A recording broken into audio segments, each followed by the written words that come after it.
तो प्यारे बच्चों, कैसे हैं आप लोग? आई होप बहुत अच्छे होंगे और आप लोगों को क्लासेस समझ में आ रहा होगा।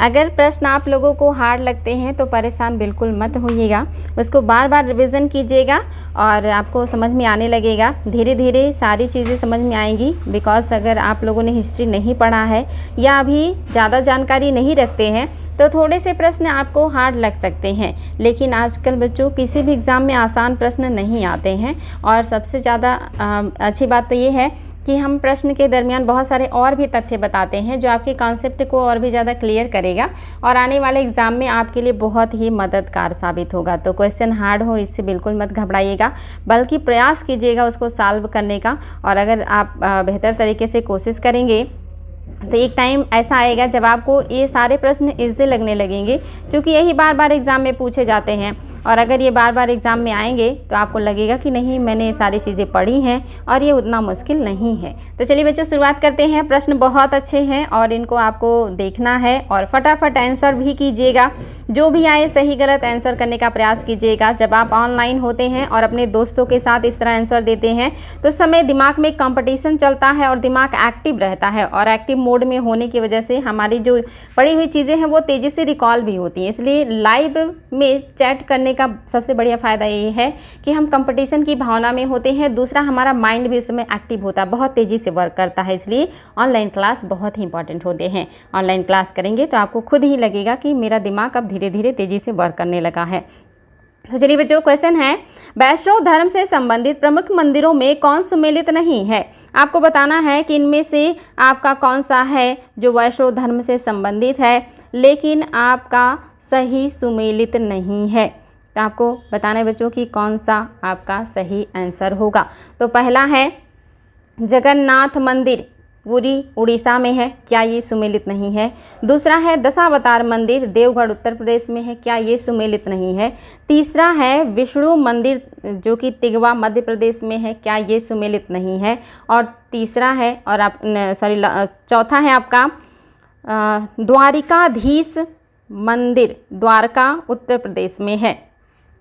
तो आपको बताना है बच्चों इसमें से कौन सा है जो सुमेलित नहीं है। ये एग्ज़ाम में बहुत ही ज़्यादा आता है, राज्य भी सुमेलित करने के लिए आता है और साथ ही उस राज्य में किस प्लेस पर है ये भी सुमेलित करने के लिए आता है। तो आई होप आपको आंसर समझ में आ गया होगा कि कौन सा है जो सुमेलित नहीं है।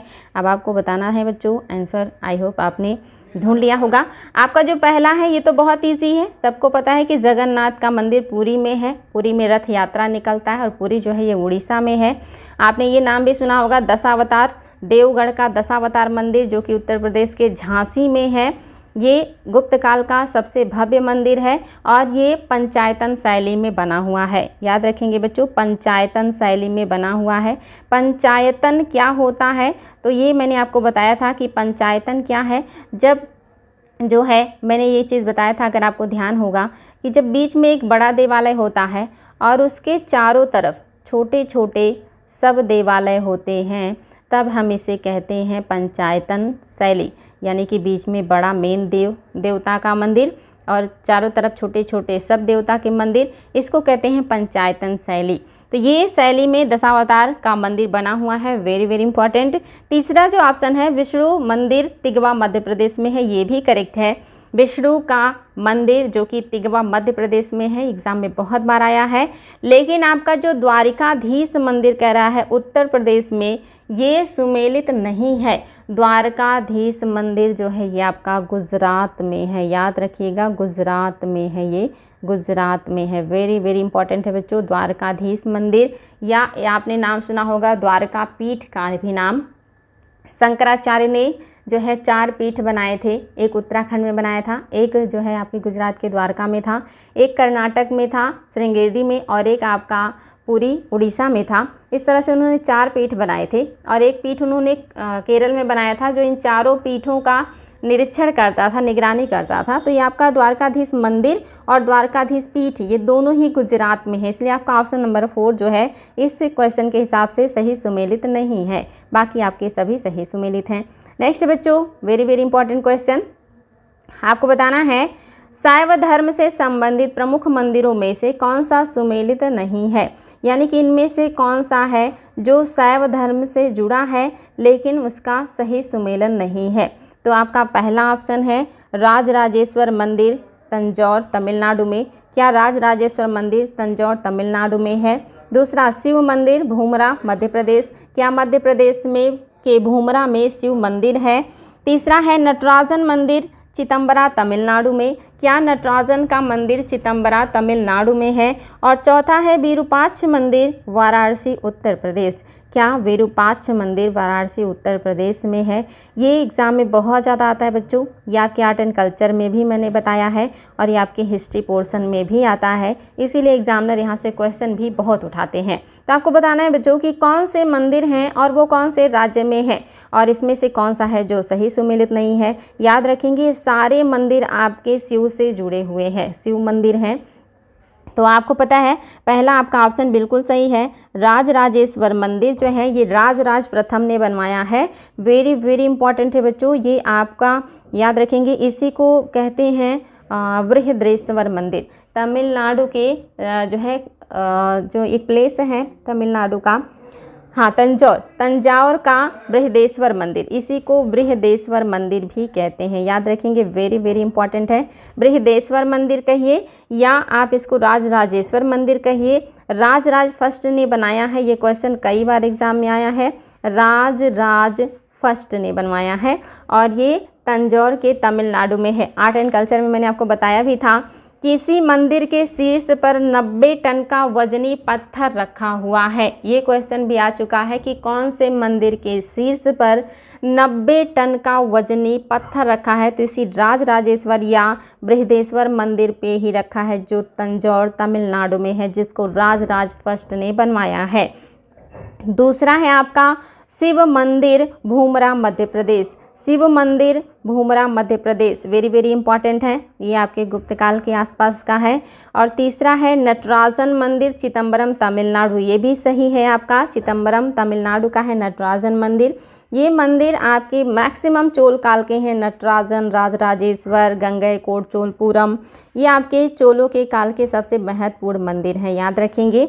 यहाँ पे जो आपका सुमेलित नहीं है या इस क्वेश्चन के हिसाब से जो सही आंसर है ये है विरूपाक्ष मंदिर। विरूपाक्ष मंदिर जो है ये उत्तर प्रदेश के वाराणसी में नहीं है, बल्कि ये आपका कर्नाटक में है। याद रखेंगे बच्चों, कहाँ पे है? कर्नाटक में है। कर्नाटक में हम्पी का नाम सुना होगा आप लोगों ने, कर्नाटक के हम्पी में है ये, इसीलिए आपका बहुत ही इंपॉर्टेंट है, इसको याद रखेंगे। कर्नाटक के हम्पी में है आपका विरूपाक्ष मंदिर, वेरी वेरी इंपॉर्टेंट। चलिए बच्चों देखते हैं आपका नेक्स्ट क्वेश्चन। इस क्वेश्चन का ऑप्शन नंबर डी जो है करेक्ट नहीं है। नेक्स्ट बच्चों, शाक्त धर्म से संबंधित प्रमुख मंदिरों में से कौन सा है जो संबंधित नहीं है? संबंधित नहीं है या सही नहीं है, दोनों में से या तो संबंधित नहीं करिए या सही नहीं करिए। आपको बताना है कौन सा सही नहीं है या कौन सा संबंधित नहीं है। तो आपका पहला ऑप्शन है 64 योगिनी मंदिर भेड़ाघाट मध्य प्रदेश में है। याद रखेंगे ये सभी मंदिर आपके शाक्त धर्म से जुड़े हुए हैं। क्या 64 योगिनी मंदिर भेड़ाघाट मध्य प्रदेश में है? दूसरा है क्या कामाख्या मंदिर असम में है? तीसरा है क्या दक्षिणेश्वर काली मंदिर विंध्याचल में है? और चौथा है क्या पार्वती मंदिर नचना कुठार मध्य प्रदेश में है? वेरी वेरी इंपॉर्टेंट बच्चों, ये सारे मंदिर आपको याद होने चाहिए और किस धर्म से जुड़े हैं, कौन से राज्य में हैं, ये भी बहुत ही इंपॉर्टेंट है आपके लिए। ये बार बार पूछे जाने वाले प्रश्न हैं। आई होप आपको आंसर समझ में आ गया होगा कि कौन सा है, क्योंकि बहुत आसान है। अगर आपको हिस्ट्री का थोड़ा भी नॉलेज है तो बहुत आसान है, और अगर आपने कभी हिस्ट्री नहीं पढ़ा है तो आपके लिए बहुत मुश्किल भी हो सकता है। लेकिन मुश्किल कुछ भी नहीं होता बच्चों। अगर जीवन में कुछ बेहतर करना है और एक मुकाम हासिल करना है तो मेहनत से पढ़ना है, पढ़ना ही तो है। पढ़ने से आपका दिमाग बढ़ेगा, आप एक अच्छे इंसान बनेंगे, जागरूक प्राणी बनेंगे और अपने कैरियर और लाइफ दोनों में सफल होंगे। तो आपको बताना है कौन सा संबंधित नहीं है, कौन सा सही नहीं है। तो पहला तो बिल्कुल सही है, 64 योगिनी मंदिर भेड़ाघाट मध्य प्रदेश में है। भेड़ाघाट आप जानते हैं नर्मदा नदी पर स्थित है। भेड़ाघाट में ही धुआंधार जलप्रपात पाया जाता है नर्मदा नदी पर। ये वेरी वेरी इंपॉर्टेंट है बच्चों। और दूसरा है कामाख्या मंदिर, ये असम में है, ये भी इंपॉर्टेंट है, आपने सुना भी होगा असम की कामाख्या मंदिर। और आपका जो पार्वती मंदिर है नचना कुठार मध्य प्रदेश का, ये भी सही है, गुप्तकालीन मंदिर है, ये गुप्त काल में बनवाया गया है पार्वती मंदिर जो नचना कुठार मध्य प्रदेश में है। लेकिन आपका जो दक्षिणेश्वर काली मंदिर है ये विंध्याचल में नहीं है बल्कि ये कोलकाता में है। वेरी वेरी इंपॉर्टेंट है बच्चों, कोलकाता आपका सही आंसर हो जाएगा। दक्षिणेश्वर काली मंदिर आपने नाम भी सुना होगा कभी कभी, काली कलकत्ते वाली, तो ये वही है दक्षिणेश्वर काली मंदिर, कलकत्ता में इनका या कोलकाता में इनका मंदिर पाया जाता है। और इसके हिसाब से कौन सा सही नहीं है, तो आपका जो 3 है यही सही नहीं है, बाकी की ऑप्शन आपके बिल्कुल करेक्ट है। बहुत इंपॉर्टेंट था बच्चों, जरूर ध्यान दीजिएगा। नेक्स्ट है बच्चों, ये तो आपको पता भी होगा कि प्राचीन भारत के जो विश्व उत्पत्ति विषयक धारणाओं के अनुसार 4 युगों के क्रम का आपको मतलब जो है चक्र का क्रम बताना है। आपको पता है कि 4 युग अभी तक चले हैं धरती पर जब से दुनिया या विश्व की उत्पत्ति हुई है। तो विश्व की उत्पत्ति से लेकर के अब तक या जितने कालों में बांटा गया है विश्व के जो है टाइम पीरियड को, वो टाइम पीरियड का आपको सही क्रम बताना है, उस चक्र का सही क्रम बताना है। तो आपको पता है कि यहाँ पे पहला ऑप्शन है, क्या पहले द्वापर युग आएगा, फिर कृत युग आएगा, फिर त्रेता और फिर कलयुग आएगा। दूसरा है कि क्या पहले कृत आएगा, फिर द्वापर आएगा, फिर त्रेता आएगा और फिर कलयुग आएगा, या पहले कृत आएगा, फिर त्रेता आएगा, फिर द्वापर आएगा और कलयुग आएगा, या चौथा है त्रेता, द्वापर, कली और कृत। तो आपको बताना है बच्चों कि कौन सा सही है। और आपको पता है कि कलयुग सबसे लास्ट में आएगा, इसलिए आपका चौथा ऑप्शन तो बिल्कुल भी नहीं होगा, गलत हो गया। और आपको ये भी पता है कि द्वापर युग में कृष्ण आए थे, यानी कि द्वापर युग के पहले सतयुग होना चाहिए, तो आपका ये भी नहीं होगा। अब आपके पास 2 ऑप्शन बचे हैं, क्या पहले कृत युग होगा, फिर द्वापर युग और उसके बाद त्रेता है। आपको पता है कि द्वापर में कृष्ण और त्रेता में राम आए थे, तो आप ये भी जानते होंगे कि राम पहले और कृष्ण बाद में आए हैं। और इनसे पहले का जो युग है वो सतयुग कहा गया है, सतयुग को ही कृत युग कहा गया है। तो आपका ऑप्शन नंबर उस हिसाब से सही हो जाएगा, कृत युग, या इसी को सतयुग भी कहते हैं, सतयुग, कृत युग या सतयुग। उसके बाद आएगा त्रेता युग, जब राम का जन्म हुआ था, राम का अवतार माना जाता है। द्वापर युग में कृष्ण का अवतार माना जाता है। और कल युग में कल्कि का अवतार माना जाता है कि कल्कि का अवतार होगा, लेकिन अभी वो हुआ नहीं है, अभी ये अवतार बाकी है। तो ये एग्ज़ाम में आ चुका है कि विष्णु के कौन से अवतार का अभी जन्म नहीं हुआ है, वो बाकी है। तो कल्कि अवतार अभी बाकी, ये नहीं हुआ है, ये कलयुग में होगा। तो ये आपका सही क्रम है, कृत या सतयुग, उसके बाद त्रेता युग, उसके बाद द्वापर युग और फिर आपका आएगा कलयुग। तो ऑप्शन नंबर 3 आपका बिल्कुल सही है। नेक्स्ट है बच्चों, निम्न में से किस ग्रंथ में सर्वप्रथम देवकी के पुत्र कृष्ण का वर्णन किया गया है। ये एग्जाम में कई बार आया है और आई होप ये क्वेश्चन हम लोग दूसरी बार कर रहे हैं। तो आपको बताना बच्चों कौन सा है, क्या महाभारत में पहली बार कृष्ण के पुत्र देवकी के पुत्र कृष्ण का उल्लेख मिलता है, या अष्टाध्यायी में मिलता है, या छांदोग्य उपनिषद मिलता है, या भागवत पुराण में मिलता है। तो आपको बताना बच्चों सबसे पहले कृष्ण का वर्णन कौन से ग्रंथ में मिलता है। महाभारत, तो महाभारत आपका बिल्कुल भी नहीं होगा। अष्टाध्यायी आपको पता है व्याकरण का ग्रंथ है, तो ये कृष्ण का वर्णन इसमें हो ही नहीं सकता, पहला दूसरा तो होगा ही नहीं। अब आपको बताना है छांदोग्य उपनिषद और भागवत पुराण में। तो भागवत पुराण नाम सुन करके कन्फ्यूज़ मत होइएगा, आपका जो सही आंसर है ये आपका छांदोग्य उपनिषद है। छांदोग्य उपनिषद में ही पहली बार देवकी पुत्र कृष्ण का वर्णन देखने को मिलता है। तो ये आपके लिए बहुत इंपॉर्टेंट क्वेश्चन था, आई होप आप लोगों को ये आंसर पता भी रहा होगा। नेक्स्ट है, हेलियोडोरस का वेशनगर अभिलेख किसको संदर्भित करता है। हेलियोडोरस का जो वेशनगर स्तंभ लेख है ये किसको संदर्भित करता है। बहुत इंपॉर्टेंट है बच्चों, ये IAS और PCS और अन्य वनडे एग्जाम्स में भी क्वेश्चन आ चुका है, इसीलिए ये बहुत ही इम्पॉर्टेंट है। तो चलिए बताइए बच्चों, क्या पहला है संकर्षण एवं वासुदेव से जो है वेशनगर अभिलेख संदर्भित है, या संकर्षण एवं प्रद्युम्न से जुड़ा हुआ है आपका वेशनगर का हेलियोडोरस का वेशनगर अभिलेख, या संकर्षण प्रद्युम्न में प्रद्युम्न तथा वासुदेव से जुड़ा है या केवल वासुदेव से जुड़ा है? तो आपको बताना है बच्चों, वेरी वेरी इंपॉर्टेंट है और आप इसको बता सकते हैं बिकॉज ये एग्ज़ाम में कई बार आया है और इसीलिए आपको ये पता भी होना चाहिए। तो आई होप आपको आंसर पता होगा और इसका जो आंसर है ये आपका केवल वासुदेव, ऑप्शन नंबर डी आपका बिल्कुल सही है। याद रखेंगे बच्चों, ऑप्शन नंबर डी आपका बिल्कुल सही है। और ये भागवत धर्म से संबंधित प्रथम एक तरीके से कहिए उपलक्ष्य प्रस्तर स्तंभ लेख है, बेसनगर का जो अभिलेख है। और साथ ही एग्जाम में आ चुका है कि एकमात्र अभिलेख जो वासुदेव के बारे में है तो वो बेसनगर का स्तंभ लेख है, एकमात्र है जो विदिशा में है। और ये किसके द्वारा बनाया गया है? तो ये तक्षशिला के यवन राजदूत हेलियोडोरस ने भागवत धर्म ग्रहण किया था तथा इसी ने स्तंभ की स्थापना भी करवाई थी। और ये इम्पॉर्टेंट है बच्चों, याद रखेंगे कि जो हेलियोडोरस हैं ये कौन हैं? तो ये राजदूत हैं, किसके? तक्षशिला के यवन राजा के राजदूत हैं जो कि आए थे बेसनगर में। और बेसनगर स्तंभ कहाँ है? विदिशा में। तो विदिशा के बेसनगर में इन्होंने जो है ये स्मारक बनवाया था, अभिलेख स्थापित कराया था हेलियोडोरस ने। ये कौन है?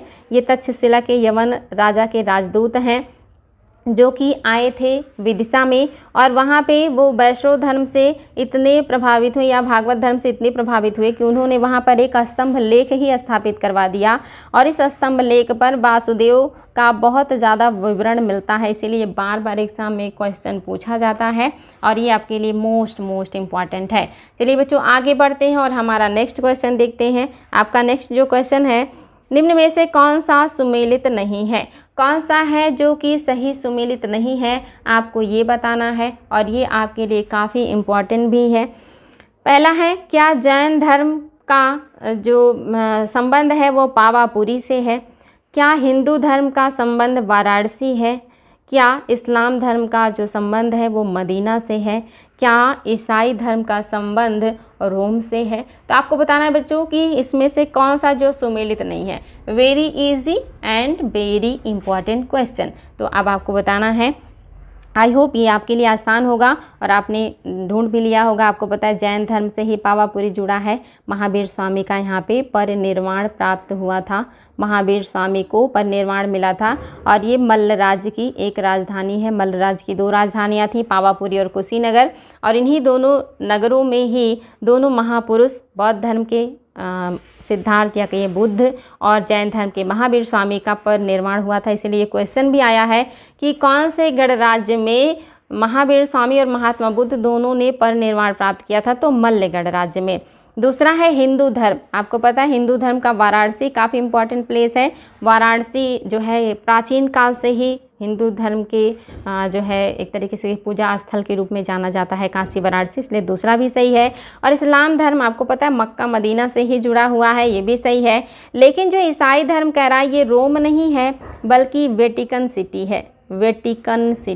वेटिकन सिटी से जुड़ा हुआ है बच्चों, वेटिकन सिटी होगा, इसलिए आपका चौथा ऑप्शन है जो ये सुमेलित नहीं है। और वेटिकन जो है इटली में स्थित एक स्थल रुद्ध संप्रभु देश है, यानी कि इटली के अंदर एक देश है वेटिकन सिटी, जो स्थल से घिरा हुआ छोटा सा देश है, जहाँ पे आप देखेंगे कि बहुत कम जनसंख्या है। और यहाँ पे जो है पादरी वगैरह पोप जो होते हैं इनका निवास स्थान पाया जाता है। तो पादरी और पोप जैसे लोग रहते हैं, काफ़ी पवित्र जो है शहर माना जाता है।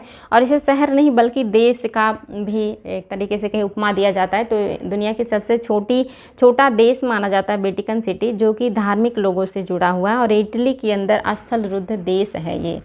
तो चलिए बच्चों आगे बढ़ते हैं, आपके लिए नया पॉइंट रहा होगा, वेरी वेरी इंपॉर्टेंट था। नेक्स्ट है आपका महाजनपद एवं उनके आधुनिक स्थल के बारे में कौन सा सही सुमेलित नहीं है। यहाँ पे आपको महाजनपदों की राजधानियाँ नहीं बतानी है बच्चों, बल्कि वो किस क्षेत्र से जुड़े हैं आपको क्षेत्र बताना है। और या वर्तमान में वो कौन से जो है नाम से जाने जाते हैं वो क्षेत्र जहाँ पे ये उस समय राजधानियाँ पाई जाती थी। तो क्या जो आपका पांचाल महाजनपद था ये बरेली क्षेत्र में स्थित था? क्या सूरसेन महाजनपद आगरा क्षेत्र में स्थित था? क्या आपका कोसल अवध क्षेत्र में स्थित था?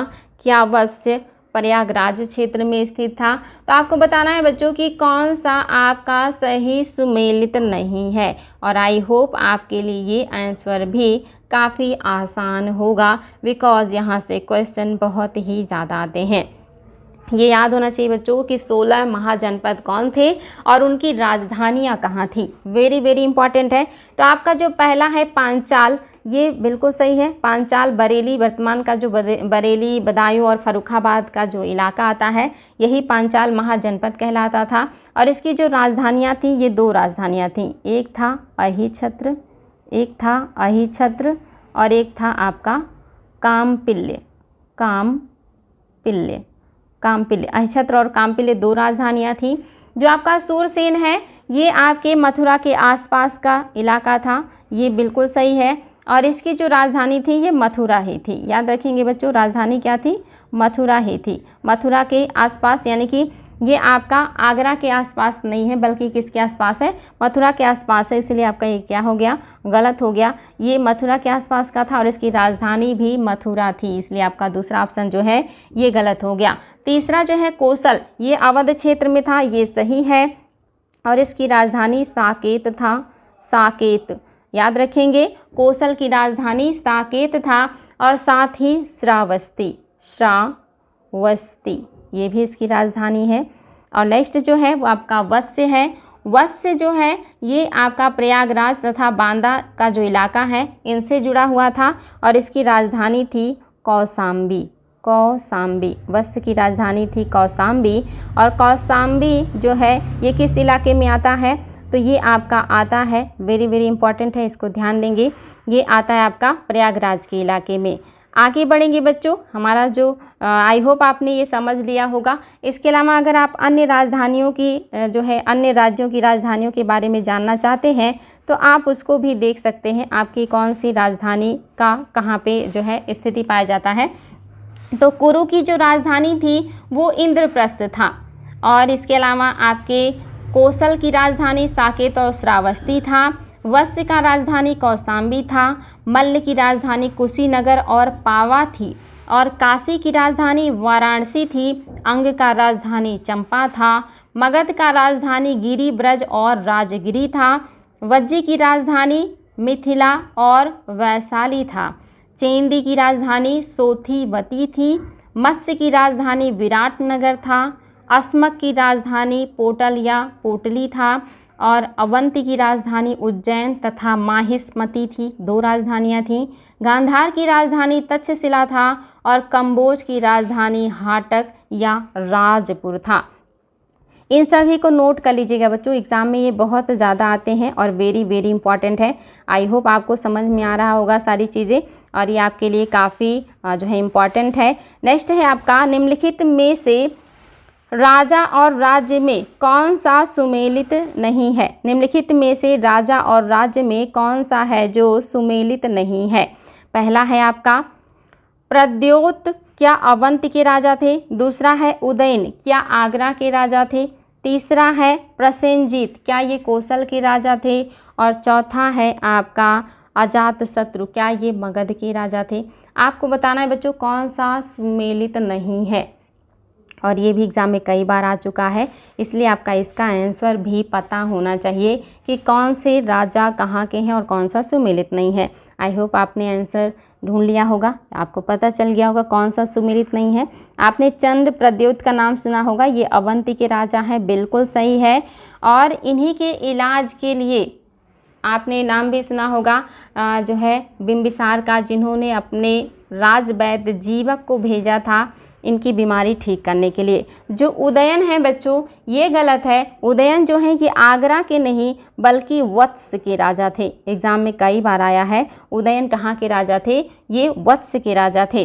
प्रसेनजीत जो है ये कौशल के राजा हैं और प्रसेनजीत ही कहते हैं कि मैं या मेरी उम्र भगवान बुद्ध की उम्र के समान है, यानी कि हम दोनों समान एज के हैं। ये क्वेश्चन भी आ चुका है कि कौन कहता है कि मेरी उम्र भगवान बुद्ध की उम्र के समान है, तो प्रसेनजीत कहते हैं। तो आपका पहला तीसरा सही है, दूसरा गलत है और चौथा भी सही है। अजातशत्रु मगध के राजा थे।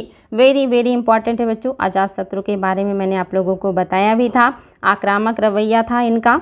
नेक्स्ट क्वेश्चन है बच्चों, अभिलेखीय साक्ष्य से प्रकट होता है कि नंद राजा के आदेश से एक नहर बनवाई गई थी। नहर जो है बनवाई गई थी, यहाँ पे देखेंगे नहर का निर्माण किया गया था। तो आपको बताना है कौन से क्षेत्र में नंद राजा के आदेश से नहर बना था। ये एग्जाम में बहुत बार क्वेश्चन आया बच्चों, इसलिए इसको गलत बिल्कुल मत कीजिएगा, वेरी वेरी इंपॉर्टेंट है। पहला है अंग में, दूसरा है कलिंग में, तीसरा है बंगाल में और चौथा है मगध में। तो आपको बताना है नंदराज के आदेश से कहाँ पर नहर बनवाया गया था। तो ये आपका मोस्ट इम्पॉर्टेंट क्वेश्चन, इसको वेरी वेरी इंपॉर्टेंट कीजिएगा। हालांकि सारे क्वेश्चन आपके लिए बहुत इंपॉर्टेंट है, मैं उन्हीं क्वेश्चन को डिस्कस कर रही हूँ जो आपके लिए बहुत ही ज़्यादा इंपॉर्टेंट है। तो याद रखेंगे कलिंग में, और कलिंग को वर्तमान में उड़ीसा वाले क्षेत्र को कहा जाता है, यानी कि उड़ीसा को ही पहले कलिंग के नाम से जाना जाता था। और इसके अलावा ये भी क्वेश्चन आया है कि कौन से अभिलेख से पता चलता है कि नंद राजा ने कलिंग में नहर बनवाया था। तो ये खारबेल का हाथी गुम्फा अभिलेख है, खारबेल के हाथी गुम्फा अभिलेख से पता चलता है कि कलिंग राजा ने मगध के राजा या नंद राजा ने कलिंग में नहर खुदवाया था। और वो राजा कौन थे? महापद्मनंद ने ही कलिंग में नहर खुदवाया था। और ये आप जानते हैं कि यहाँ के जो राजा थे खारबेल थे, और इन्होंने हाथी गुम्फा अभिलेख में भी इस बात का वर्णन किया है। बहुत इंपॉर्टेंट क्वेश्चन था बच्चों, आई होप आपको समझ में आया होगा। नेक्स्ट क्वेश्चन है, मगध साम्राज्य की राजधानी पाटलिपुत्र के बारे में कौन सा कथन है जो कि सही है। यानी कि इसमें कोई एक सही है और बाकी आपके गलत हैं। बहुत ही बढ़िया क्वेश्चन है बच्चों, आईएएस का क्वेश्चन है ये। पहला है, पाटलिपुत्र पूर्व में गंगा नदी से एवं उत्तर में चंबल नदी से घिरा हुआ था। दूसरा है, पाटलिपुत्र उत्तर में गंगा नदी से एवं पश्चिम में सोन नदी से घिरा हुआ है। और तीसरा है, पाटलिपुत्र दक्षिण में विंध्य पर्वत से, पूर्व में गंगा नदी से घिरा हुआ है। और चौथा है, पाटलिपुत्र दक्षिण में विंध्याचल पर्वत से एवं पश्चिम में चंपारण नदी से घिरा हुआ है। आपको बताना है बच्चों मगध के बारे में कौन सा स्टेटमेंट है जो कि आपका सही है। और आई होप आपको ये आंसर पता चल गया होगा कि कौन सा सही है। मैंने आपको बताया था गंगा नदी और सोन नदी के संगम पर ही है मगध। तो आपको पता है कि जो मगध है ये पटना जो शहर है उसी के आसपास, जो पाटलिपुत्र है इसको पटना को ही कहा जाता था। तो पटना जो है गंगा नदी के तट पर स्थित है। आप देखेंगे गंगा नदी ऐसे बहते हुए जाती हैं, और जो पटना है वो गंगा नदी के दक्षिण में है, या कहिए कि पाटलिपुत्र जो था दक्षिण में था। और जो सोन नदी है वो मध्य प्रदेश से निकलती है और इस तरह से यहाँ जाकर के संगम हो जाता है पटना में इसका। तो इस हिसाब से आप देखेंगे जो मगध है या जो आपका पाटलिपुत्र है इसके उत्तर में गंगा है और पश्चिम में सोन है। पश्चिम में आपका कौन है? आपका वेस्ट में सोन है, और आपका नॉर्थ में जो है वो गंगा है, और इनके साउथ में क्या है? विंध्यन पहाड़ियाँ हैं, विंध्याचल की पहाड़ियाँ हैं। तो याद रखेंगे बच्चों, ये आपका पहला ऑप्शन जो है यही करेक्ट हो जाएगा। पहला ऑप्शन आपका करेक्ट हो गया, बाकी जो है वो गलत हैं। चलिए आगे बढ़ेंगे, बहुत इंपॉर्टेंट क्वेश्चन था आपके लिए। नेक्स्ट है, निम्न में से कौन सा जोड़ा सुमेलित है? पहला है, क्या पार्श्वनाथ का संबंध जनत्रिका से है? दूसरा है, क्या बिंदुसार का संबंध शाक्य से है? तीसरा है, क्या स्कंदगुप्त का संबंध मौर्य से? चौथा है, क्या चेटक लिच्छवी जो है कुल से संबंधित थे? कौन सा जोड़ा सुमेलित है? यानी कि कोई एक ही सही है, बाकी सारे गलत हैं।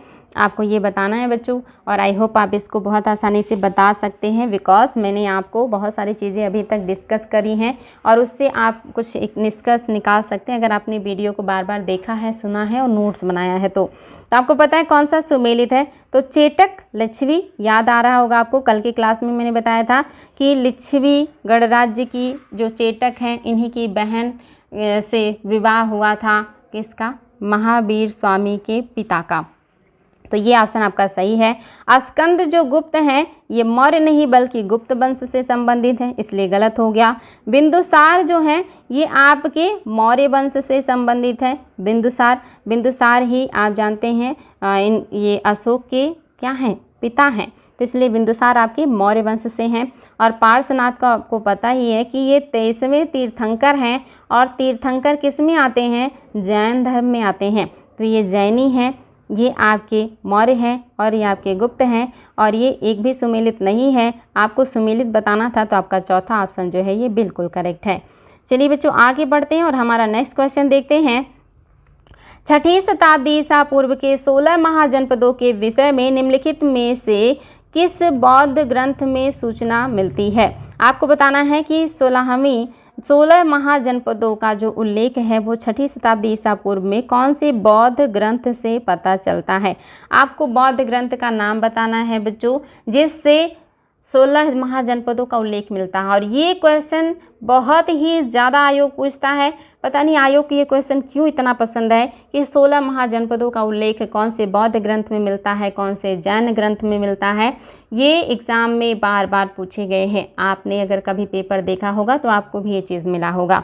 तो आपको बताना है बच्चों कि कौन सा वो बौद्ध ग्रंथ है जिसमें उल्लेख मिलता है। तो पहला है दीघ निकाय, दूसरा है दीपवंश, तीसरा है त्रिपिटक, चौथा है अंगुत्तर निकाय। तो आई होप आंसर आपको पता होगा। ऑप्शन नंबर जो डी है आपका बिल्कुल करेक्ट हो जाएगा। आपका बौद्ध धर्म से जुड़ा है अंगुत्तर निकाय, इसी में 16 महाजनपदों का उल्लेख है। और इसके अलावा भगवती सूत्र, ये भी एग्जाम में बहुत ज़्यादा आता है। भगवती सूत्र में भी 16 महाजनपदों का उल्लेख मिलता है और ये जैन धर्म से जुड़ा है। वेरी वेरी इंपॉर्टेंट है बच्चों, ये जैन धर्म से जुड़ा है और ये बौद्ध धर्म से जुड़ा है और इन दोनों में 16 महाजनपदों का उल्लेख मिलता है। ये बात आप लोगों को याद होना चाहिए, ये आपके लिए बहुत ही इंपॉर्टेंट क्वेश्चन था। नेक्स्ट है बच्चों, निम्न में से किस ग्रंथ में प्राचीन भारत के 16 महाजनपदों की सूची मिलती है? देखिए अब तो आपके लिए बहुत आसान हो गया होगा ये, और आपने इसको आप समझ भी लिया होगा क्योंकि हमने इसके बारे में अच्छे से डिस्कस कर लिया है। तो आपको बताना है कि कौन सा वो ग्रंथ है जिसमें मिलता है। तो पहला है आपका अर्थशास्त्र और भगवती सूत्र, पहले में है अर्थशास्त्र और भगवती सूत्र। दूसरे ऑप्शन में है आपका अंगुत्तर निकाय, अर्थशास्त्र और अंगुत्तर निकाय। तीसरे ऑप्शन में है आपका अंगुत्तर निकाय और चौथे ऑप्शन में है दीघ निकाय और भगवती सूत्र। अब आपको बताना है बच्चों कौन सा है जो कि आपका सही सुमेलित है, और आई होप आप इसको बहुत अच्छे से बता सकते हैं कि कौन सा है वो। तो आपको पता है कि अर्थशास्त्र का उल्लेख मैंने नहीं किया है तो आपका ये भी नहीं होगा, आपका इसमें भी नहीं होगा। अब आप इसको इसमें जो है थोड़ा बहुत कन्फ्यूज़न हो सकता है, लेकिन कन्फ्यूज़ बिल्कुल मत होइएगा बच्चों, आपका ये ऑप्शन भी करेक्ट है। आपके जो यहाँ पे अंगुत्तर निकाय है ये आपका सही हो जाएगा। अगर यहाँ पे दीघ निकाय की जगह दिया होता आपका अंगुत्तर निकाय और यहाँ पे भगवती सूत्र तो ये आपका ऑप्शन भी सही हो जाता। अगर यहाँ पे अंगुत्तर निकाय और भगवती सूत्र दोनों एक साथ दिया रहता तो आपका सही हो जाता। अंगुत्तर निकाय और भगवती सूत्र में ही 16 महाजनपदों का उल्लेख मिलता है, अर्थशास्त्र और दीघ निकाय इससे जुड़े हुए नहीं हैं। चलिए बच्चों आगे बढ़ेंगे, ये बहुत इंपॉर्टेंट था, आपको अब ये अच्छे से याद भी हो गया होगा। 2 बार हमने इसको डिस्कस कर लिया बिकॉज ये कई बार आया है इसीलिए हमने इसको 2 बार ले लिया। नेक्स्ट है कि किसके अनुसार उत्तरी पांचाल की मतलब आपको बताना है उत्तरी पांचाल की राजधानी क्या थी। अभी मैंने आपको सारे महाजनपदों की राजधानियों के बारे में बताया है, तो अब आपको बताना है बच्चों कि उत्तरी पांचाल की राजधानी क्या थी। हस्तिनापुर, इंद्रप्रस्थ, मथुरा या अहिछत्र। तो 16 महाजनपदों की मैंने राजधानियां बता दी हैं, तो आप वहां से बहुत आसानी से आंसर को प्राप्त कर सकते हैं। आपका जो सही आंसर है ये ऑप्शन नंबर 4 सही है। अहिछत्र को ही उत्तरी पांचाल की राजधानियां कहा जाता है। ये भी ध्यान दीजिएगा बच्चों कि कितने महाजनपद हैं जिनकी 2 राजधानियां हैं। हो सकता है कभी एग्जाम में ये भी पूछ ले कि कितने महाजनपदों की 2 राजधानियां हैं, तो ये आपके लिए ये भी काफ़ी इम्पॉर्टेंट है। ये तथ्य भी ध्यान दीजिएगा कि कौन कौन से राज्य हैं जिनकी 2 राजधानियां हैं। जैसे पांचाल की 2 राजधानियां हैं, अहिछत्र और काम्पिल्य।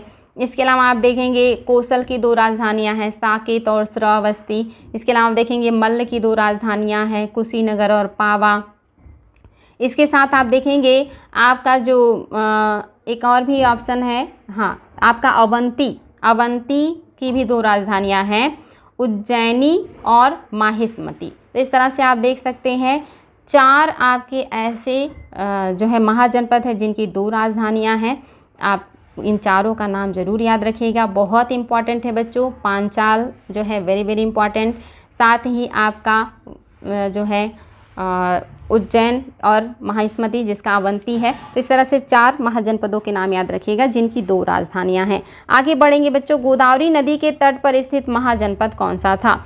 ये एक बहुत ही इंपॉर्टेंट क्वेश्चन है। ये क्वेश्चन आता है कि गोदावरी नदी के तट पर स्थित महाजनपद कौन सा था। दूसरा क्वेश्चन ये आया है कि सबसे दक्षिण में स्थित महाजनपद कौन सा था। तीसरा क्वेश्चन ये आया है कि नर्मदा नदी के दक्षिण में स्थित महाजनपद कौन सा था। तो इस तरह से यहाँ से 3 क्वेश्चन बने हुए हैं आयोग से। गोदावरी नदी के किनारे, सबसे दक्षिणी, नर्मदा नदी के दक्षिण में। तो इस हिसाब से आप देखेंगे आपका 3 क्वेश्चन तैयार हो जाएगा। क्या वो अवंती है, या वत्स्य है, या अस्मक है, या कंबोज है? तो आई होप बच्चों आपको ये पता होगा क्योंकि ये बहुत मोस्ट फेमस क्वेश्चन है और आयोग का फेवरेट भी है। अस्मक जिसकी राजधानी पोटल या पोटली थी, मैंने आपको बताया ही था, यही जो है गोदावरी नदी के किनारे नर्मदा के दक्षिण में और सबसे दक्षिणी आपका महाजनपद था। तो ये काफ़ी इंपॉर्टेंट था। आई होप आपको ये समझ में आ गया होगा। नेक्स्ट है आपका, मालवा क्षेत्र पर मगध की सत्ता का विस्तार निम्न में से किसके शासनकाल में हुआ था? किसके शासनकाल में मालवा जो क्षेत्र है इस पर मगध की सत्ता स्थापित हो गई थी? आपको पता है मगध ही धीरे धीरे करके सभी महाजनपदों को विजित करके अपने साम्राज्य में मिला लेता है और इसने धीरे धीरे मालवा तक के क्षेत्र को अपने साम्राज्य में मिला लिया। यहाँ के राजाओं का जो रवैया था वो काफ़ी आक्रामक था और इसलिए आपका ये काफ़ी इम्पॉर्टेंट है बच्चों। आपको बताना है कि वो कौन है जिन्होंने जो है मगध में मालवा क्षेत्र को मिला लिया था। तो आपके सामने ऑप्शन है बिंबिसार, दूसरा ऑप्शन है अजातशत्रु, तीसरा है उदयभद्र या उदयन इन्हीं को कहा जाता है और चौथे हैं शिशुनाग। तो आई होप बच्चों आपको आंसर पता चल चुका होगा कि कौन है जिन्होंने मगध में मालवा क्षेत्र को मिलाया था।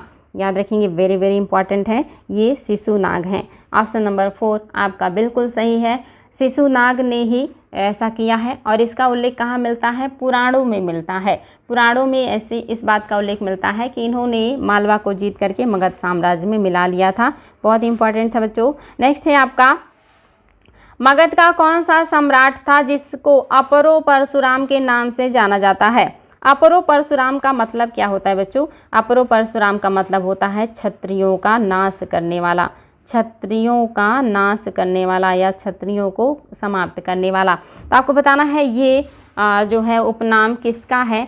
क्या ये बिंदुसार का है या अजातशत्रु का है या ये उपनाम कालाशोक का है या महापद्मनंद का है? आपको बताना है बच्चों अपरो परशुराम किसका जो है उपनाम है या किसको ये कहा गया है। तो ये भी आंसर आपके लिए काफ़ी इम्पॉर्टेंट है ये और बहुत ही ज़्यादा महत्वपूर्ण। तो आपका जो ऑप्शन नंबर 4 है ये बिल्कुल सही है। याद रखिएगा बच्चों, इनको और क्या क्या उपाधि दी गई है? इनको सर्व एग्ज़ाम में आ चुका है, सर्व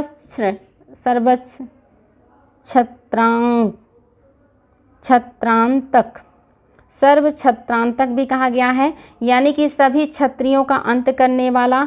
अपरो परशुराम भी कहा गया, यानी कि क्षत्रियों का नाश करने वाला। और इसके अलावा इनको कहा गया है उग्रसेन। ये भी एग्ज़ाम में आ चुका है कि उग्रसेन किस राजा की उपाधि थी या किस राजा को सर्व छत्रांतक कहा गया है या किस राजा को अपरो परशुराम कहा गया है। ये यूपीपीसीएस, एलडीए, यूडीए और हर तरह के एग्ज़ाम में आया है, इसलिए क्वेश्चन बहुत इंपॉर्टेंट है बच्चों। ये महापद्मनंद हैं जिन्होंने कलिंग में नहर का निर्माण करवाया था और इन्होंने ही नंद वंश की स्थापना भी की थी। नेक्स्ट है, राजा नंद का उल्लेख करने वाला अभिलेख में प्रमाण है, यानी कि कौन सा अभिलेख है जो नंद राजाओं के बारे में उल्लेख करता है, नंद राजाओं के बारे में जहाँ से जानकारी मिलती है। तो ये भी आपके लिए बहुत इंपॉर्टेंट है बच्चों और साथ ही आपको ये आंसर पता भी होना चाहिए क्योंकि व्याख्या के दरमियान हमने ये सारी बातें आपको बताई हैं। पहला है बच्चों खारबेल का हाथी गुम्फा अभिलेख, दूसरा है रुम्मिनदेई स्तंभ अभिलेख, तीसरा है धनदेव का अयोध्या अभिलेख और चौथा है रुद्रदामन का जूनागढ़ अभिलेख। तो आपको बताना है बच्चों कि कौन सा ऑप्शन है जो सही है, जहाँ से आपके नंद वंश के साम्राज्य के बारे में पता चलता है। तो बहुत अच्छे से बच्चों ध्यान से बातों को सुनिएगा। आपको जो भी काम करना हो, वीडियो शेयर करना हो, लाइक करना हो, कमेंट करना हो, शुरुआत में लास्ट में करें। जब क्लास में रहें तो सिर्फ क्वेश्चन की व्याख्या को सुने और क्वेश्चन का आंसर दें और अपने दिमाग को बिल्कुल एक्टिव रखें, क्योंकि आपका एक्टिव रहना बहुत ज़रूरी है। तो आई होप आपने आंसर को प्राप्त कर लिया होगा। आपका पहला आंसर ही सही है। मैंने अभी आपको बताया था कि खारवेल ने हाथी गुम्फा अभिलेख लिखवाया है और उसी अभिलेख से पता चलता है कि कलिंग राजा पद्मनंद ने वहाँ पर नहर का निर्माण करवाया था। इसलिए नंदों का जो अभिलेखीय प्रमाण है वो आपके खारवेल के हाथी गुम्फा अभिलेख में मिलता है। जो आपका रुम्मिनदेही है ये भी बहुत इंपॉर्टेंट है। रुम्मिनदेही अभिलेख से पता चलता है, स्तंभ लेख से पता चलता है कि अशोक जो हैं वो महात्मा बुद्ध के जन्म स्थान यानी कि लुम्बिनी गए थे और वहाँ पे इन्होंने टैक्स माफ़ कर दिया था।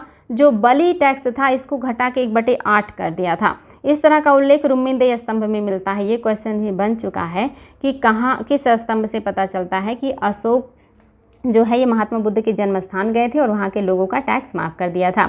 इसके अलावा धनदेव का अयोध्या अभिलेख भी इम्पॉर्टेंट है और रुद्रदामन का जूनागढ़ अभिलेख तो मोस्ट इम्पॉर्टेंट है, क्योंकि ये आपके जूनागढ़ यानी कि कहाँ है, गुजरात में है और इस अभिलेख को विशुद्ध संस्कृत में लिखा गया है। ये पहला अभिलेख है जो विशुद्ध यानी कि बिल्कुल शुद्ध संस्कृत में लिखा गया है और इसी अभिलेख से मौर्य शासकों के बारे में उल्लेख मिलता है।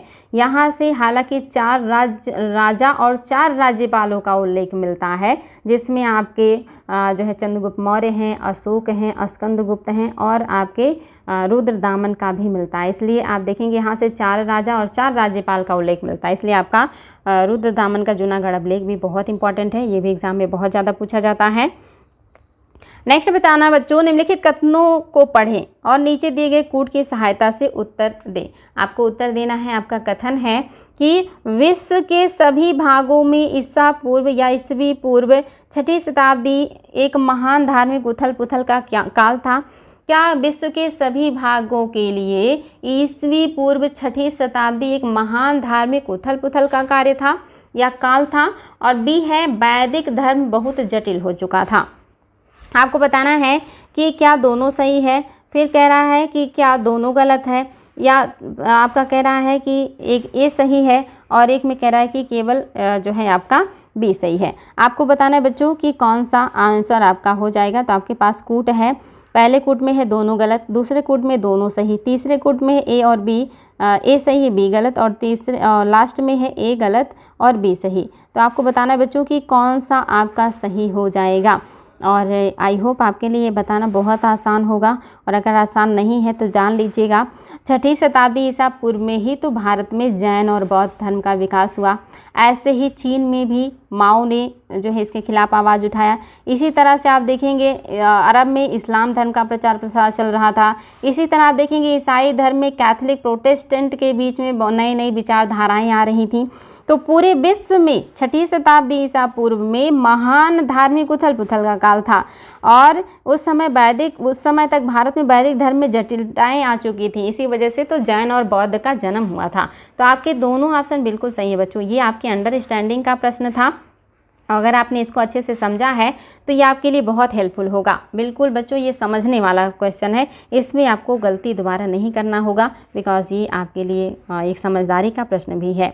नेक्स्ट बच्चों इंपॉर्टेंट क्वेश्चन है, एग्जाम में कई बार आया है। निम्नलिखित मगध राजवंशों को कालक्रम में व्यवस्थित करें। इनमें से जो राजवंश आपके सामने हैं आपको बताना है कि इनका मगध में उत्कर्ष जो हुआ था उस उत्कर्ष का सही क्रम बताना है आपको। तो आपको पता होना चाहिए बच्चों इसका सही क्रम क्या होगा और ये आपके लिए काफ़ी इम्पॉर्टेंट भी है और ये आप बहुत आसानी से बता भी सकते हैं। तो आपका पहला ऑप्शन है सुंग नंद हर्यक और मौर्य, दूसरा है हर्यक नंद मौर्य और सुंग, तीसरा है मौर्य सुंग नंद और हर्यक, चौथा है नंद मौर्य हर्यक और सुंग। आई होप बच्चों आपको आंसर ढूंढने में प्रॉब्लम नहीं हो रहा होगा बिकॉज ये आपके लिए काफ़ी इम्पॉर्टेंट है और ये आपको पता भी होना चाहिए कि कौन सा आपका है जो कि सही है। तो आई होप आपने आंसर को ढूंढ लिया होगा आपका कौन सा आंसर सही है। तो आपका जो आंसर है ये आपका सबसे पहले कौन हो जाएगा, मैं आपको ऐसे ही बता दे रही हूँ। सबसे पहले अगर आयोग में क्वेश्चन आता है तो इस वंश को नहीं लेता है जिस वंश का मैं नाम लिख रही हूँ, बृहद्रथ। इसको ज़्यादातर जो है टीजीटी पीजीटी जैसे एग्ज़ाम में उठाता है, तो वहाँ पे सबसे पहले बृहद्रथ वंश को लेते हैं और दूसरे नंबर पे हर्यक वंश को लेते हैं। लेकिन जब आयोग में पूछता है तो बृहद्रथ नहीं दिया रहता, हर्यक वंश आता है। हर्यक वंश के बाद आपको पता है कौन सा वंश आएगा, इसके बाद आता है शिशुनाग वंश। याद रखेंगे बच्चों, शिशुनाग वंश आता है, शिशुनाग वंश, शिशुनाग वंश आता है। उसके बाद आता है नंद वंश, उसके बाद आता है मौर्य वंश, मौर्यों के बाद आता है शुंग वंश, शुंगों के बाद आता है कण्व वंश और कण्वों के बाद दक्षिण में आ जाते हैं सातवाहन। तो सबसे पहले बृहद्रथ, फिर हर्यक, फिर शिशुनाग, फिर नंद, फिर मौर्य, फिर शुंग और फिर कण्व। ये मगध में स्थापित होने वाले साम्राज्य के या वंशजों के कालक्रम हैं। और जब आयोग में क्वेश्चन उठाता है तो बृहद्रथ को जल्दी नहीं लेता या अभी तक नहीं लिया। ये वनडे एग्जाम्स में या जो टीचर के लिए आते हैं एग्जाम्स उसमें आता है तो बृहद्रथ ऑप्शन में रहता है। तो अगर कभी ऑप्शन में मिल जाए तो बृहद्रथ पहले होगा, अगर ये नहीं है तो हर्यक पहले होगा, अगर ये भी नहीं है तो शिशुनाग पहले होगा, अगर ये भी नहीं है तो नंद पहले, फिर मौर्य, फिर जो है शुंग वंश और फिर कण्व हो जाएगा। तो आप देख सकते हैं कौन सा है जो कि आपका सही सुमेलित है। तो आप देख रहे हैं आपका ऑप्शन नंबर बी बिल्कुल सही है। आपका जो है हर्यक वंश है, नंद वंश है, मौर्य वंश है और फिर आपका शुंग वंश है। आपको ऑप्शन मिल गया होगा बच्चों। आई होप आपको ये समझ में भी आ गया होगा, बहुत इंपॉर्टेंट था।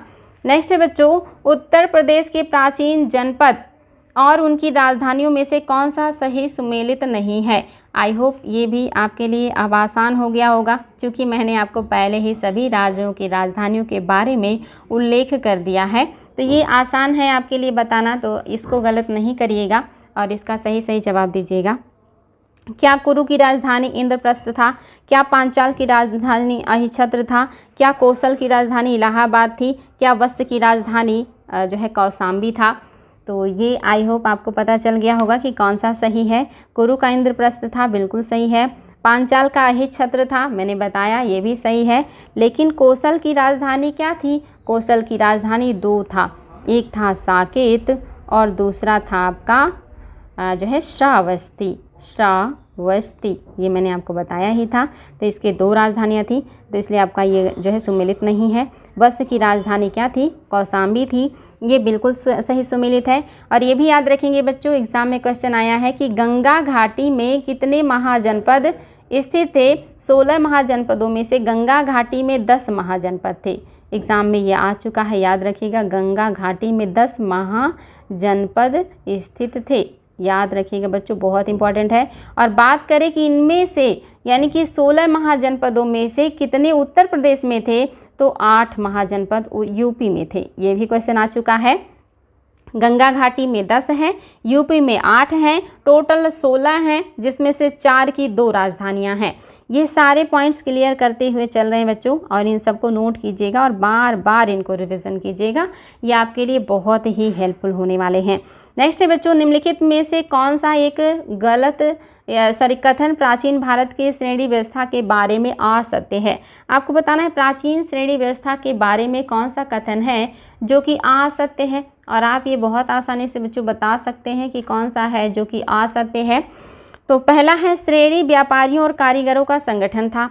दूसरा है उत्पादित वस्तुओं की गुणवत्ता और कीमत संबंधी श्रेणी द्वारा निर्धारित की जाती थी। तीसरा है श्रेणी अपने सदस्यों के आचरण पर भी नियंत्रण रखा करते थे।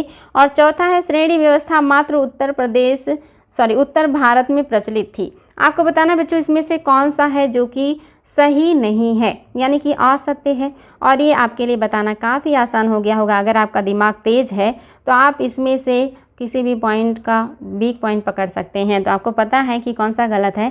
कह रहा है श्रेणी व्यवस्था मात्र उत्तर भारत में प्रचलित था, नहीं, इसका विस्तार पूरे भारत में था, यानी कि दक्षिण भारत में भी था। जहाँ भी व्यापारी हैं, शिल्पी हैं, वहाँ इस व्यवस्था का होना लाजमी है। तो इसलिए आपका ये उत्तर भारत में नहीं बल्कि दक्षिण में भी प्रचलित था, इसलिए आपका चौथा गलत हो गया। पहला सही है कि श्रेणी व्यापारियों और कारीगरों का संगठन था, और दूसरा भी सही है उत्पादित वस्तुओं की गुणवत्ता और कीमत संबंधी श्रेणी द्वारा निर्धारण किया जाता था। और तीसरा भी सही है कि श्रेणी अपने सदस्यों के आचरण पर भी नियंत्रण रखा करते थे। तो इस तरह से बच्चों आपका ऑप्शन नंबर डी जो है ये सही नहीं है, बाकी सारे ऑप्शन सही हैं। नेक्स्ट बच्चों, गौतम बुद्ध के समय में कौन सा जो है, याद रखेंगे बच्चों, यहाँ पे होगा प्रसिद्ध वैद्य, यहाँ पे होगा जीवक। जीवक, जीवक किसके दरबार से संबंधित है? याद रखेंगे बच्चों, ये जिसके नहीं है, ये जीवक है। यहाँ पे जीवक किसके दरबार से जुड़े हुए हैं, और मैंने आज ही व्याख्या के दरमियान ये चीज़ आपको बता दिया है। तो आपका ये क्वेश्चन लीक हो चुका है। अगर आपका दिमाग एक्टिव था तो आप बता सकते हैं, क्या वो बिंबिसार थे, क्या वो प्रसेनजीत थे, क्या चंद्रप्रद्योत थे, या उदयन थे। तो ये आपके लिए वेरी इजी क्वेश्चन है बच्चों। आप इसको बता सकते हैं कि कौन से राजा के दरबार में वे जो है जीवक थे। तो ये आप जानते हैं ये कौन है, तो आपको पता है ये बिंबिसार थे। हर्यक वंश के संस्थापक बिंबिसार के दरबार में रहते थे जीवक, और इन्होंने ही चंद्रप्रद्योत के इलाज के लिए जीवक को भेजा था। इनको पांडु रोग हो गया था। पांडु रोग मीन्स होता है बच्चों पीलिया रोग। इनको पीलिया रोग हो गया था, इसी के इलाज के लिए बिंबिसार ने जीवक को इनके दरबार में भेजा था, और इन्होंने इनका इलाज करके इनको ठीक कर दिया था, और फिर इनके बीच दोस्ती हो गई थी, मित्रता हो गया था। तो आपका 24 नंबर क्वेश्चन का ऑप्शन नंबर जो है वो आपका ए सही है। और आपका आज का लास्ट क्वेश्चन है बच्चों कि वाराणसी को निम्नलिखित में से किसने अपनी द्वितीय राजधानी बनाया था? कौन सा शासक है जिसने वाराणसी को अपनी द्वितीय राजधानी बनाया था? वेरी वेरी इंपॉर्टेंट है। पहला है बिंबिसार, दूसरा है अजातशत्रु, तीसरा है आपका महापद्नंद, और चौथा है शिशुनाग। तो आपको पता होगा बच्चों कि किसने अपनी दूसरी राजधानी बनाया था जो है वाराणसी को, और ये आपके लिए काफ़ी इम्पॉर्टेंट है। और आई होप आपको इसका जो आंसर है ये भी पता चल चुका होगा कि किसने बनाया है। तो आई होप बच्चों यहाँ पे आप देखेंगे थोड़ा सा मिसप्रिंट है, वाराणसी नहीं, यहाँ पे होना चाहिए कौशल। कौशल को किसने अपनी द्वितीय राजधानी बनाया था? तो ये याद रखेंगे बच्चों, कौशल को किसने, यानी कि कौन सा वो मगध का राजा था जिसने अपनी दूसरी राजधानी कौशल को बनाया था। वेरी वेरी इंपॉर्टेंट है, और ये आप बहुत आसानी से बता सकते हैं कि कौशल को किसने अपनी दूसरी राजधानी बनाई थी। और कौशल जो है ये आपका कहाँ से जुड़ा हुआ है? वैशाली से जुड़ा हुआ है। तो ये आपका जो आंसर है ये अजातशत्रु बिल्कुल सही हो जाएगा। ऑप्शन नंबर 2 बिल्कुल सही है। आज का आपका ये 25 क्वेश्चन कंप्लीट हो गया। आई होप आपको क्वेश्चन सॉल्व करके बहुत अच्छा लगा होगा और समझ में भी आए होंगे। व्याख्या पे ध्यान दीजिएगा बच्चों, आपकी जो व्याख्या है ये आपको बहुत सारे और भी नॉलेज देगा जो आपके एग्ज़ाम में आपको मदद करेगा। सारे पॉइंट्स को नोट कीजिएगा। कोशिश कर रहे हैं कि आपको ज़्यादा से ज़्यादा जो इम्पॉर्टेंट तथ्य हैं जो एग्ज़ाम में पूछे जाते हैं, जो अभी तक एग्ज़ाम में पूछे गए हैं, वो सारे प्रोवाइड हों। इसीलिए बच्चों आपको एक क्वेश्चन के साथ बहुत सारी चीज़ें देते हैं, बिकॉज मैं हिस्ट्री पढ़ा चुकी हूँ। अगर आपने क्लास को पढ़ा है तो बहुत अच्छी बात है, लेकिन अगर आपने क्लास को नहीं पढ़ा है तो कम से कम क्वेश्चन प्रैक्टिस करके ही आपका नॉलेज बहुत ज़्यादा हो जाए और आप एग्ज़ाम में अच्छा परफॉर्मेंस करें। इसीलिए मैं बहुत ज़्यादा समझाने का प्रयास करती हूँ और व्याख्या भी करती हूँ। तो आज के लिए इतना ही बच्चों। थैंक यू सो मच आप सभी को।